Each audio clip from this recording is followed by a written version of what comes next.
За эдийн засгийн байнгын орон дарга эрхэм гишүүдээ макро эдийн засгийн нөхцөлийн талаар та бүхэн танилцуулъя. За слайдаа явуулаарай. За уулуурхан салбарын идэвхжлийн нөлөөгөөр дотоод нийт бүтээгдэхүүн 2026 оны эхний улиралд 7.9% өсөлт гарлаа. За энийг салбараар нэгээд үзвэл уулуурхан салбар 33.6%, хөдөө аж ахуйн салбар 11.4% өсөлт үзүүлсэн бол боловсруулах салбар 6.6%-аар, худалдааны салбар 0.6%-аар агштай. Уулуурхан салбар өндөр өсөхөд өнгөрсөн жилийн суурь болон нүүрсний экспортын идэвхжил нэмэгдсэн голлож ингэн нөлөөлөл гарч байна. Нийт эдийн засгийн 7.9% өсөлтөд уулуурхан салбарын дунджаар 5.1%, хөдөө аж ахуйн салбар 2.21%-ийн эрэг нөлөөг үзүүллээ. Харин боловсруулах салбар 0.4% нэгжээр өсөлтийг сааруулсан ийм дүн гарч байна. За уулуурхай хөдөө аж ахуйгаас бус салбарын өсөлт харьцангуй сул байгаа нь дотоодын эдийн засгийн идэх потенциал төвчнөөс доогуур байгааг харуулж байна. За экспорт 26 оны эхний саруудад эрчимтэй өсөж 5 дугаар сард 8.5 тэрбум $. Хүрлээ. Нүүрс болон зэсийн бажимлын экспортын хэмжээ өндөр өссөн нь экспорт орлогыг нэмэгдүүлэхэд голлож нөлөөллөө. За экспортын үн эхний 5 сарын байдлаар нүүрсний дундаж үн $67 буюу 26 оны төсөв тооцсон үнээс $3 бага гарлаа. Зэсийн үн $13,932 буюу төсөв тооцсноос $4,000 орчим өндөр байлаа. За уулуурхан биржийн арилжааны хувьд 5 дугаар сард 3,558,000 тонн нүүрс биржээр арилжаалсан нь сүүлийн 9 сарын хугацаанд хамгийн их нүүрс арилжаалсан сар боллоо. Биржийн арилжааны идэх нэмэгдсэнтэй холбоотойгоор нүүрсний арилжааны дуудах хүн 8-34% өсөлтийг үзүүлж дандаа өсөж үн тогтож байна. За импорт 26 оны эхний 5 сарын байдлаар юу вэ? Импорт 4 тэрбум $905 сая хүрлээ. Энэ нь өмнөх оны мөн үеэс 8%-аар өссөн ийм үзүүлэлт гарч байна. 26 оны эхний 5 сар дизелийн үн өснө нь нийт импорт өсөхөд голлох нөлөөллийг үзүүлж байна. За гадаад валютын улсын нөөц 5 дугаар сарын байдлаар 7.7 тэрбум $. Төрж өмнөх мөн үеэс 2.5 тэрбум $-аар нэмэгдлээ. Гадаад валютын нөөц инх өссөн гадаад секторын доктортой байдлыг дэмжиж төгрөгийн $-тай харьцах шиг 26 оны эхний 5 сард харьцангуй доктортой хадгалах үндсэн хүчин зүйл болж байна. За нэгдсэн төсвийн тэнцвэржүүлсэн орлого 2026 оны эхний 4-р сарын байдлаар 8.9 их найт төгрөг төрж өмнөх оны мөн үеэс 5.4%-аар, нийт зарлага 10.4 их найт төгрөг төрж өмнөх оны мөн үеэс 21%-аар өсснөөр тэнцвэржүүлсэн тэнцэл 1.4 их найт төгрөгийн алдагдaltaй гарч байгаа. Нэгдсэн төсвийн тэнцвэржүүлсэн тэнцэл алдагдaltaй гарахад төрийн албан хаагчдын цалингийн өсөлт болон тэтгэврийн нэмэгдэл голлон ийм нөлөөллийг үзүүллээ. За инфляц 2026 оны 5 дугаар сарын байдлаар 11.2% төрж төв банкны зорилт төвчнөөс өндөр гарлаа. За инфляцийг задрагагаар нь аваад үзвэл нийт инфляцийн 4.3%-ийг бол дотоодын бараа үйлчлэгээний өсөлт бүрдүүлж байна. Инфляцийг эрэлт болон нийлүүлэлтийн талаас нь авч үзвэл нийлүүлэлтийн гаралтай инфляц сүүлийн 4 сар дараалал нэмэгдэж нийт инфляцийн 7.51% бүрдүүллээ. Нийлүүлэлтийн гаралтай инфляц эрсгэмчгэд хүнсний үнийн өсөлт гол нөлөөллийг үзүүлсэн юм дүн гарч байна. За инфляц төв банкны 6 нэмэх ас 2 зорилттой интервалаас өндөр гараад байна.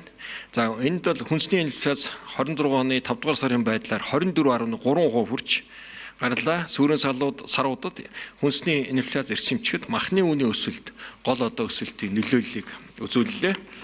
Инфляцийн 5.1% нь мах, гурил, төмс гэсэн 3 нэр төрлийн бүтээгдэхүүний үнийн өсөлт дангаараа бүрдүүлж байна. За махны үнийн өсөлт докторжуулах чиглэлээр 5 дугаар сарын 18-ны өдөр засгийн газрын хуралдаанаар үнийн өсөлтийн эсрэг авч хэрэгжүүлэх зарим арга хэмжээний тухай засгийн газрын тогтоолыг баталж зохион байгуулалт арга хэмжээг авч хэрэгжүүлж байна.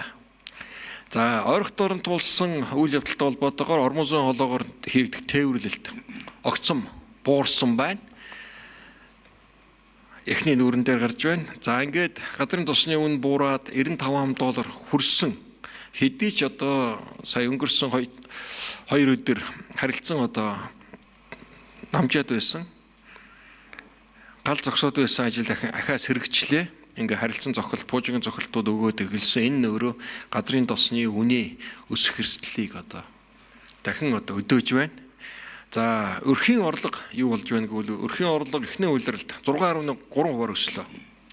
Нийслэлийн өрхийн орлого эрчимтэй нэмэгдэж хөдөөгийн өрхийн орлогын өсөлт саарж гарлаа. За засгийн газрын 242 дугаар тогтоолоор тэтгэврийн доод хэмжээг 769 мянган төгрөг хүргэж шинжилэн тогтоогдсноор тэтгэвэр тэтгэмжийн орлогын өсөлт эрчимчиж 6.4%.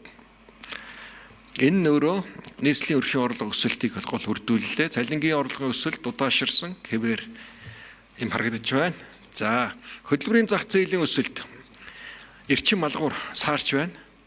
26 оны 1-р улирлын байдлаар хөдөө аж ахуй, боловсруулах, худалдаа зэрэг хөдөлмөрийн шингээлт өндөр салбаруудад голлон ажиллагчид одоо буурсан ийм нөлөөгөөр ажиллах хүчний оролцоонд төвшин 62% хүрээдсэн бол 60.4% болж өмнөх оны мөн үеэс 1.61 гэж хуваар буурч гарч ирж байна.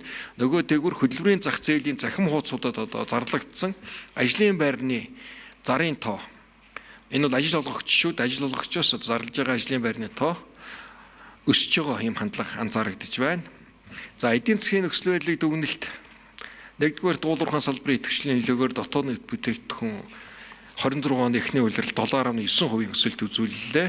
Экспорт орлого 26 оны эхний улирал 4.8 тэрбум $, болж өмнөх оны мөн үеэс 60%-аар өндөр экспорт орлого боллоо. Экспорт сөрөгөд биржийн арилжааны идэх доктортой өндөр байгаа нь голлох одоо нөлөөг үзүүллээ.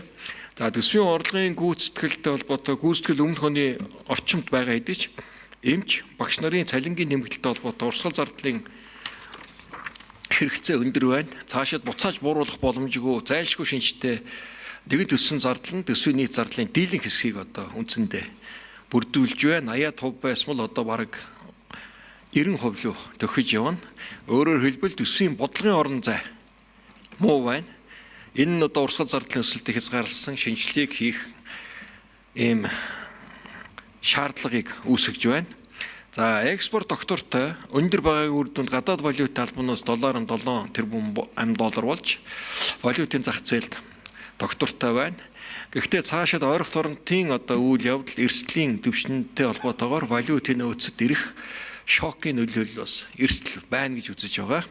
За инфляц нэмэгдэх, ялангуяа хүнсний инфляц хурдтай нэмэгдэхээр байна.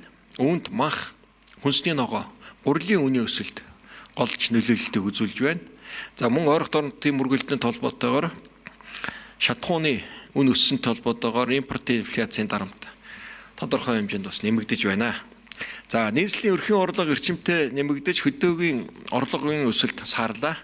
Мөн хөдөлмөрийн зах зээл ажиллах хүчний эрэлт нэмэгдэх хандлагатай байгаа ч ажиллах хүчний оролцоо бас буурсан юм үзүүлэлт гарч байна. За тэгээ цааш давж хэрэгжүүл арга хэмжээний талаар ярив. За нэгдүгээрт энэ шатхууны нийлүүлэлтийн доктортой байдлыг хангах онцгой чухал байна. Дутагдал биш, нийлүүлэлтээ хангах нь засгийн газрын гол зорилт болж байна. Бид нар үнийн асуудал дээр нөлөөлөл үзүүлэх боломж хязгаарлагдвал гол нь одоо тасралтгүй нийлүүлэлт хангах үүднээс зорилгыг одоо нийлүүлэгч хөрш орнуудтай хамтран ажиллаж гэрээ хэлцээрүүд салбарын сайд нар энэ чиглэлээр идэвхтэй ажиллаж байна. За энийг шатхууны нийлүүлэлтийг доктортой байдал хангах хүрээнд газрын тосны бүтээгдэхүүний үнийн огцом өсөлтөө сурталчилан сэргийлэх ийм шатхууны нөөцийг бүрдүүлэх хүрээнд хувийн хвшлийн агуулга савны багтаамж нөөцийг оновчтой ашиглах төлөвлөгөөг боловсруулан гаргаж байна. Шатхууны одоо хөрөнгө оруулалт дэмжиж хөнгөлөлтөө зээлийн дэмжлэгүүд явагдаж байна. Шатхууны сав одоо олон газар баригдаж байна. За нөгөө талаар шатхуун имплант аж ахуйн нэгжүүдийн агуулгын үлдэгдлийг байнгын одоо хянах ийм системийг ажланд оруулахаар ажиллаж байна. Оросын улбаны улсын төр хувийн хвшлийн удирдлагуудаа тогтмол гэрээ хэлцээрүүд хийх шаардлагатай хэлцээр байгуулах ажлууд хийгдэж байна. За газрын тус боловсруулах үйлдвэрийг түүхэн тусаар хангах хүрэх асуудал онцгой чухал байна. Монгол улсын хамгийн одоо эрсдэлтэй хамгийн одоо эдийн засгт хүчтэй нөлөөлж байгаа шатхууныг дотооддоо үйлдвэрлэх энэ газрын тус боловсруулах алтан ширээний төслийг одоо эрчимжүүлэх их чухал байна. Энтэй холбоотойгоор газрын тусны бүтээгдэхүүн хуваах гэрээтэй холбоотой бүгд найрамд хятад улсын одоо хөрөнгө оруулагч одоо Доншин болон Петрочайна